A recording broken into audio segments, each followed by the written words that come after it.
Derrida, ele é um dos filósofos que tiveram muito reconhecimento já do alcance do pensamento filosófico, porque, na verdade, pelo tipo de reflexão que ele tem, muitas áreas podem ser beneficiadas por ele, né? A arquitetura, a pintura, escreveu sobre pintura, o teatro, a literatura, a filosofia, a gramática, né? O cinema. Para você pensar a democracia hoje, por exemplo.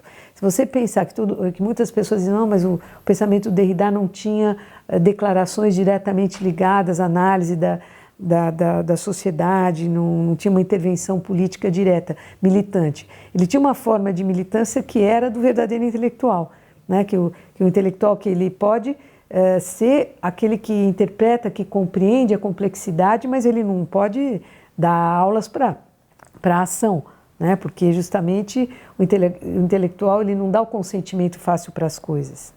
Então, eu acho que ele é muito importante para o mundo contemporâneo, tanto para pensar política, quanto para pensar a universidade. Ele tem muitos escritos sobre a universidade, né?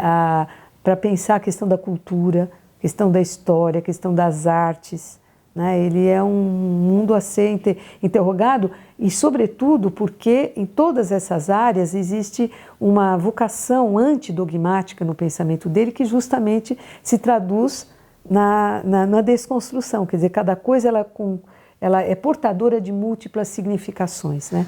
A desconstrução, então, segundo Derrida, seria o trabalho de dentro das unidades de sentido, de dentro dos textos, encontrar o princípio que os forma e que, ao mesmo tempo, segundo o modo dele dizer, não são só unidades que fazem, não são só princípios que fazem essas unidades surgirem, mas são também o princípio da ruína dessas unidades. Ruína no sentido de que, se eu identifico o princípio que formou essas unidades de sentido, eu também sou capaz de encontrar o ponto a partir do qual eu posso desconstruir essas mesmas unidades.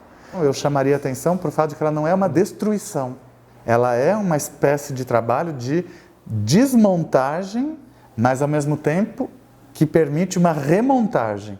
Então, por exemplo, você tem a diferença entre o alios, né, o mesmo, né, e o próprio, por exemplo. Então, você tem a ideia do héteros, é o outro de uma relação de exterioridade com alguma coisa, e o alios é o outro do mesmo. Então, a volta a uma etimologia, às vezes equívoca, ela ajuda essa maneira, não é desconstrução no sentido de desfazer ou de destruir, ou ser nietzschiano no sentido da filosofia golpes de martelo. Não, é uma ideia não de destruir, não tem ideia da destruição, mas você tem a ideia da recuperação da memória das coisas e as camadas heterogêneas que cada conceito carrega consigo. A questão das fronteiras entre filosofia e literatura no pensamento do Derrida é central. Não é uma questão acessória. Justamente se a gente pensa sobre a desconstrução e o modo como o Derrida insiste, né, que todas as produções de sentido, todas as relações simbólicas constituem um texto e, no fundo, tudo é o grande texto do mundo, né?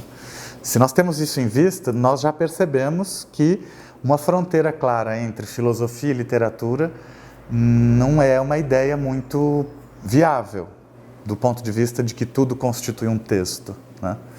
Então, Derrida não só relativiza, como até anula certa ideia de fronteira entre a filosofia e a literatura. Quer dizer, na verdade, essa separação entre filosofia e literatura, ela vem no momento da especialização das áreas de conhecimento.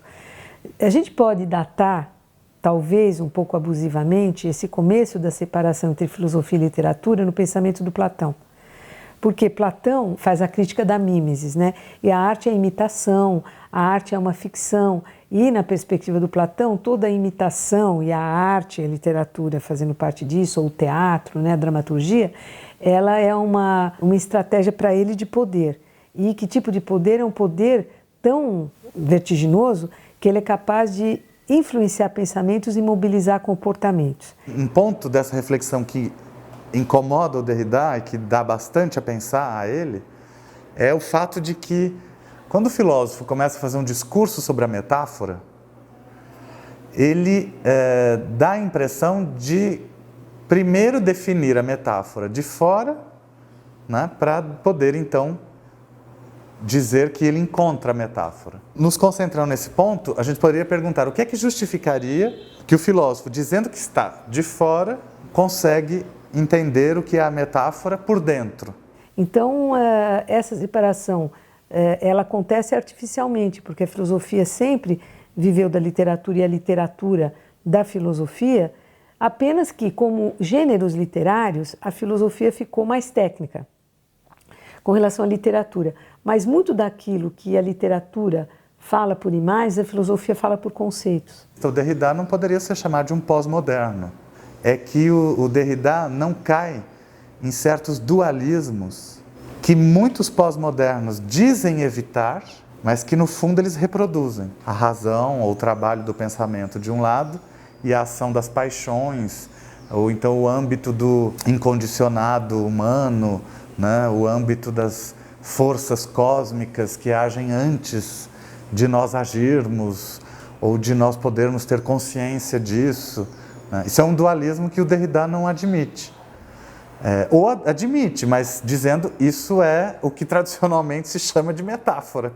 E o Derrida, ele como é um grande conhecedor da literatura, ele é um grande conhecedor da história da filosofia e filósofo, ele consegue combinar no próprio os vários estilos filosóficos dos quais ele se vale para construir a sua obra, desde o ensaio filosófico ao livro, ao compêndio técnico, passando pela carta postal, ou então pelo monolinguismo do outro, ou então pelo animal que logo sou, quer dizer, são ensaios, ou o Fichu, né, que é uma conferência que o Derrida dá, ele é convidado para receber o prêmio Adorno, mas essa conferência ela é uma forma de um grande aforismo, né, como se ele fosse vamos dizer, uma exemplaridade, uma análise exemplar, e é algo que ele quer expressar como algo exemplar. Então, ali ele acaba realizando, ao analisar o sonho do Walter Benjamin, que sonha em francês, ele vai interpretar um sonho que ele não sonhou, mas que é um sonho do outro. Então, ao mesmo tempo que é um ensaio sobre um sonho, é uma espécie de para além da interpretação dos sonhos do Freud, é uma nova interpretação dos sonhos, porque ele começa justamente interrogando se é lícito interpretar um sonho que não foi seu, que foi um sonho de um outro. Então, você já não pode interpretar o seu próprio sonho, porque em princípio é o analista que interpreta o seu sonho junto com você. E aí ele não tem ninguém para interpretar junto com ele e não é nem um sonho que ele sonhou, é um sonho de um outro. Então você já tem várias camadas e mostrando como a escrita se adapta a essa fórmula de pensar no lugar de um outro e sonhar um sonho que não é seu. Isso exige um estilo, e o estilo que ele usa é tendo que inventar palavras para dizer esse momento em que você não está nem acordado nem dormindo e que você, portanto, sonambula. Quer dizer, ele inventa o verbo sonambular, não é? E ele tem uma grande teorização sobre a questão da voz média da língua grega, que a gente não tem no português, por exemplo, que não é nem passivo nem ativo, é passivo e ativo ao mesmo tempo.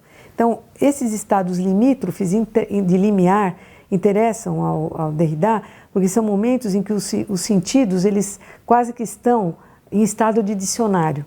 E dentro do sonho você pode fazer análises muito objetivas, não é? Que às vezes você pode esquecer ao acordar ou esse sonho pode te acompanhar. E o que ele quer dizer é que você nunca tem um estado de vigília que é puramente racional. Quer dizer, são vários, para cada tema filosófico ou literário, ele cria um gênero que se adapte a essa formulação. Então ele é um grande escritor também. Com isso, Derrida oferece um campo de reflexão muito rico, porque ele, justamente levantando o problema, o tema do sentido, né, e defendendo a ideia de que é possível desconstruir o sentido por dentro, sem tomar já uma atitude de recusa das várias produções, várias maneiras de produzir sentido, né, ele faz da filosofia um exercício muito interessante, muito criativo, né, que no fundo, que ele convida o filósofo é a rir de si mesmo. Né? O filósofo bom, no sentido derridiano, é o filósofo que aceita rir de si próprio. porque ele aceita que, como dizia o Derrida, em tudo aquilo que ele propõe como análise do sentido, ou mesmo como sentido, já está contido o princípio que permitiria ver as ruínas da sua própria elaboração, né? Então são obras que eu recomendaria: O Monolinguismo do Outro, O Animal que Logo Sou e o Fichu, para uma iniciação, né? Agora, para a história da filosofia mais possível, mais conhecido, vamos dizer, por tratar de autores também mais comentados, pode ser o Derrida, né? A Farmácia de Platão, a Gramatologia e as Políticas da Amizade. O Espectros do Marx também, que é sobre a questão da história e ficção.